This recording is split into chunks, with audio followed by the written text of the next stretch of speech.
I want to address solving systems because it's one of the applications of mathematics in real life.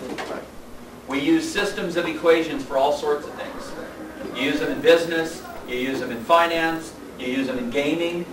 For those of you who've ever played any of the games, World of Warcraft, any kind of major video game, Halo, any of those, you're looking at huge matrices that are being solved, huge systems of equations. And it's how it's done. It's how the problem is programmed. It's W plus X plus Y plus Z equals 2. W plus 2X plus 2Y plus 4Z equals 1.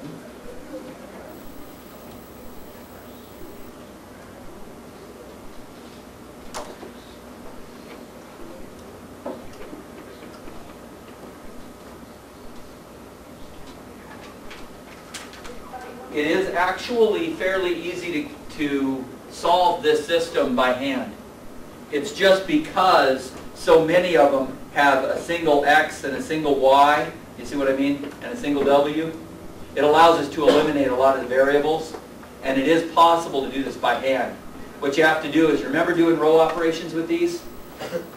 Where you change the signs of everything and add it to this one and it eliminates variables for you?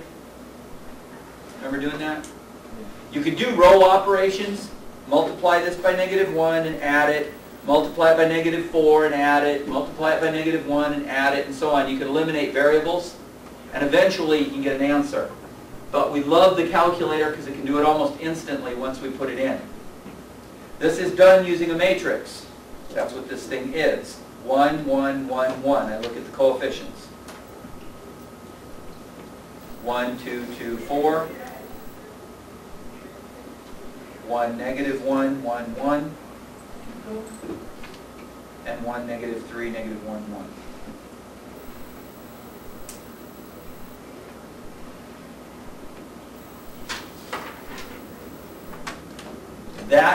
This matrix times this variable matrix, hang on, I keep starting with X.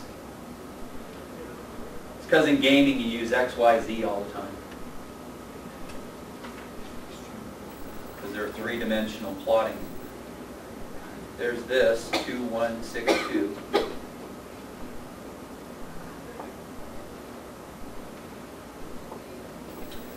This equation is exactly the same as this one. It's just written in a different format. Your calculator can't solve it with the variables in it, but it can solve the matrices for you. This equation is a lot like this.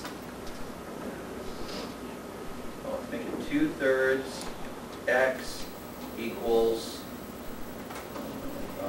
4/5. They don't look alike, but the calculator sees this thing like we see this one. This is pretty easy to solve? What do we do to solve this equation? Multiply by the reciprocal. Don't we multiply by 3/2 on both sides? Yeah? And what happens is it eliminates these and gives us 1s, and we get X by itself is equal to a number, 12/10,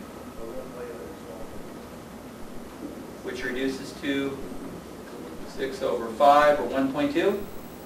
We can get an answer really easy on this problem, just like our calculator can get an answer really easy on this problem. You know what it does? It says this is matrix A, and this is matrix B, and this is matrix X. And it rewrites this equation. It sees it like this. Sorry. A X equals B. And then it does what we did. It multiplies by the inverse on both sides. You multiply it by A inverse,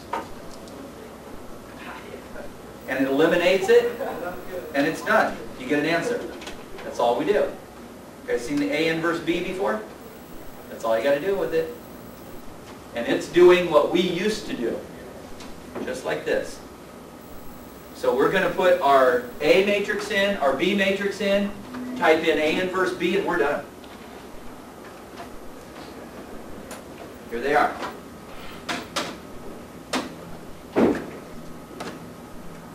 It's amazing how much stuff is in this calculator. When you push one button, you access the matrix operations.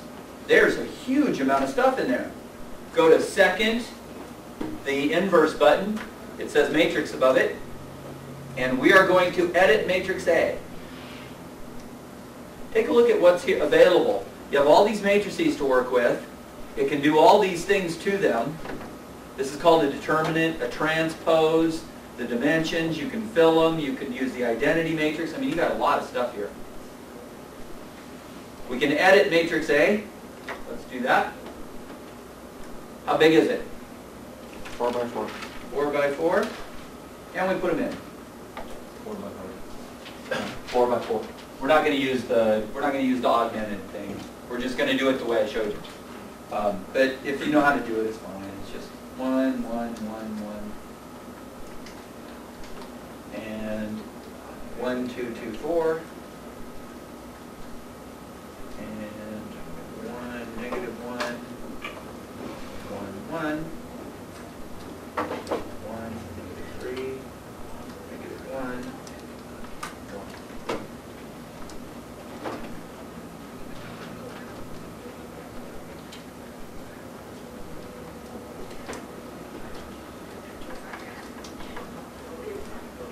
Okay guys, we've got a little problem here.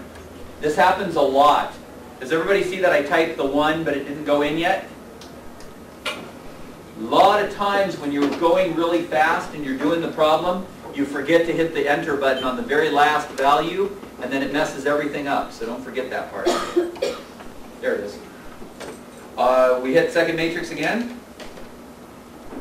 One more thing. We're going to go to B. And I want everybody to watch this. Take a look up on the screen. Watch what happens. I'm going to edit matrix B, so what would you think to do? Go to B, right? And then go across to edit? Watch what happens. You see what happens if I press enter and then edit that? Didn't it go back up to A again? Silly thing. There. Make sure you check that. Make sure you're really editing B. Names. Oh, I'm under names now. Make sure that you move it to B so that you're editing matrix B. And it's a 4 by 1. And we put in the solution matrix, which is 2, 1, 6, 2.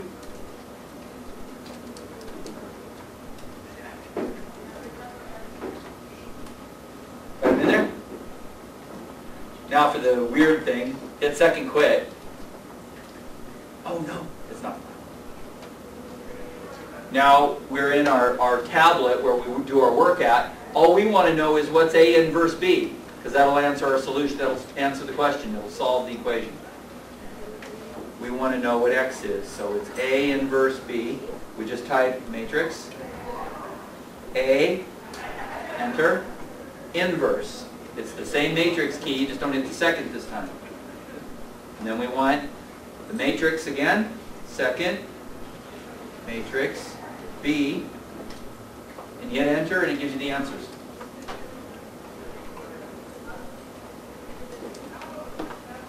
This really does save a tremendous amount of work. My professor at UTEP, I was in a course that was all we did was matrices and matrix operations and linear, it's called linear programming. And that's all we did in the class. And the biggest problem we had was a 9 by 9 with decimal places out to about 30 places. And we had to use a Cray supercomputer. It took like an hour and a half for the thing to spill out the answer. We actually got it. But it's amazing how much work is involved when you increase the size of the matrices. This one works out really nice because it's easy. Nice little 4 by 4, press enter, and there's your answers. 1, -2, 4, -1. That is W, X, Y, and Z.